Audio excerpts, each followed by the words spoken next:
अभी 7 सालों में आदरणीय मोदी जी के राज में 1410 रुपए, सिर्फ आधा भी नहीं बढ़ा पाए, वो आज 1880 रुपया है।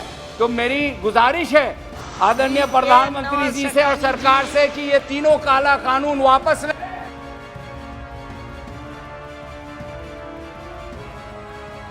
श्री मोहम्मद जावेद जी। बहुत बहुत शुक्रिया ma'am. Doctor Javed, thank you very much. Ma'am, this budget is a big disappointment. There is nothing for the poor and the middle class, and unfortunately there is hardly anything for Bihar. जो कुछ है सिर्फ 4 राज्यों के लिए है जिनका election अभी होना बाकी है। लेकिन मैं उन 4 राज्यों के लोगों का याद दिलाना चाहता हूँ, सावधान करना चाहता हूँ कि जहाँ जहाँ इलेक्शन होता है आदरणीय प्रधानमंत्री और सरकार वहाँ जाके घोषणाएं करती रहती है। आप भी बिहार से हैं, हम भी बिहार से। मैम, कई मर्तबा स्पेशल पैकेज का हमारे यहाँ जिक्र किया गया, लेकिन मिला क्या? कुछ नहीं।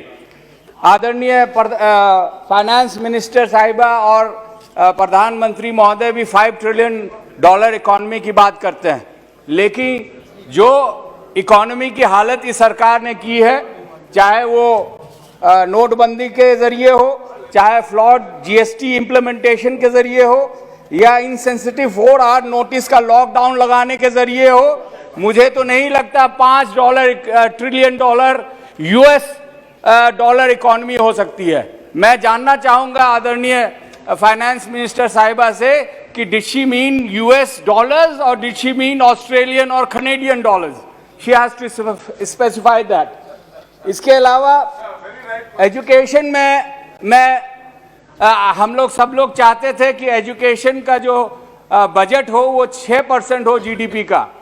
पिछले साल 40 लोकसभा एमपीज और 32 राज्यसभा एमपीज ने लिख के आदरणीय एजुकेशन मिनिस्टर को लिख के दिया कि मेहरबानी करके इसको बढ़ाया जाए, क्योंकि एजुकेशन एक बुनियाद है सोसाइटी की तरक्की के लिए। लेकिन अनफॉर्चुनेटली जो पिछले साल लगभग 3% एजुकेशन का बजट था, वो घट के और इन्होंने 93,000 करोड़ से 99,000 करोड़ से इन्होंने 93,000 करोड़ कर दिया। सरकार हमेशा बेटी बचाओ बेटी पढ़ाओ की नारे लगाती है, but there is no mention of girl inclusion fund in the budget. 57% लड़कियां 10th के बाद स्कूल नहीं जाती। मैडम, बहुत चिंता का विषय है। इसलिए ये सरकार एजुकेशन को सीरियसली ले और 6% जो जीडीपी में उनका बजटरी एलोकेशन होना चाहिए वो जल्द से जल्द कायम करे। मैडम, एजुकेशन के बारे में मैं ये कहना चाहता हूं कि उन्होंने 100 सैनिक स्कूल का घोषणा किया है। मैं चाहता हूं किशनगंज बहुत ही एजुकेशनली बैकवर्ड ज़िला है इंफ्रास्ट्रक्चर में, वहाँ एक ज़रूर खोला जाए। और याद दिलाना चाहता हूं कि 2013 में यूपीए की जब सरकार थी तो एएमयू का सेंटर खोला गया था। वहाँ की एजुकेशनल बदहाली को देखते हुए 136.82 करोड़ एलोकेट करने के बाद हमारी अध्यक्षा सोनिया गांधी जी वहाँ शिलान्यास की और 10 करोड़ अलॉट किया गया। लेकिन अनफॉर्चुनेटली 7 साल में इसके अलावा बाकी रकम 122.82 करोड़, कई मर्तबा हमने चिट्ठी और कई मर्तबा सदन में भी आप लोगों के जरिए बोलने का मौका मिला, लेकिन आज तक कोई एलोकेशन नहीं आया। हमारे आदरणीय फाइनेंस मिनिस्टर हैं, मैं हाथ जोड़ के विनती करना चाहता हूं। आप हमेशा कहते हैं आदरणीय प्रधानमंत्री सबका साथ सबका विकास, तो उसमें किशनगंज को भी जोड़ें आप, और मेहरबानी करके जो बाकी रकम है उसको एलोकेट करें, और उसके साथ साथ आप 200 करोड़ या 500 करोड़ जितना आप मुनासिब समझें वो दें, ताकि हमारे यहाँ के बच्चों को एजुकेशन मिल सके।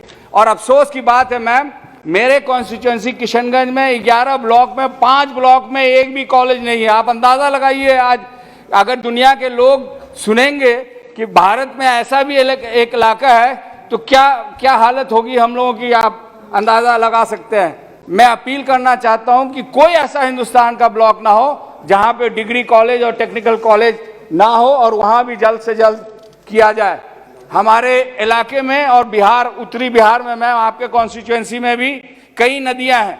बाढ़ में लाखों लोग परेशान होते हैं, हर साल हजारों एकड़ हमारी भूमि बर्बाद हो जाती है।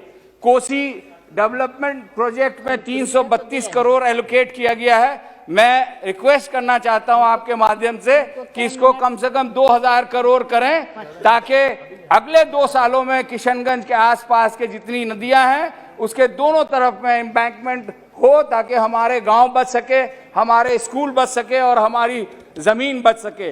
मैम, हेल्थ के बारे में हम जानते हैं कि क्या पोजीशन है बिहार की, सबसे बदतर है, और वहां पे 200 एकड़ जमीन है। मैं चाहता हूं कि एम्स का एक शाखा खुले, एग्रीकल्चर।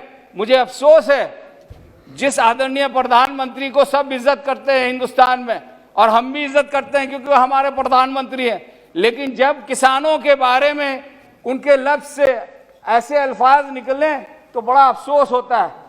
वो आंदोलनकारी कहते हैं और वो बिहार का एग्जाम्पल देते हैं। मैम, 2005 में पहली मर्तबा बिहार में बीजेपी समर्थन सरकार बनी और पहला जो चोट बिहार में लगाया, उन्होंने अबॉलिश कर दिया, ये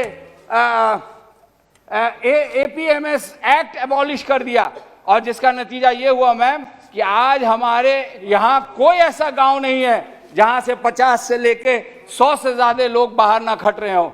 सबसे ज्यादा अनएम्प्लॉयमेंट अगर कहीं है तो वो बिहार में है। अगर सबसे ज्यादा इनकम किसी का है तो वो बिहार का है। अगर किसानों का मंथली इनकम 6500 है तो हमारे बिहार के किसानों का सिर्फ 3500 है।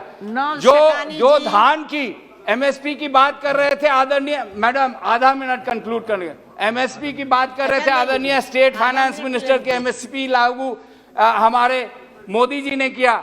मैं बताना चाहता हूं कि अटल ये लागू 1981 में लागू हुआ था। अटल जी के वक्त में 5 साल में 500, मैं सिर्फ धान की, चूंकि वक्त की कमी है, 510 रुपए से 5 साल में 560 रुपए किया, जो सिर्फ 50 रुपया बढ़ाया, 10%।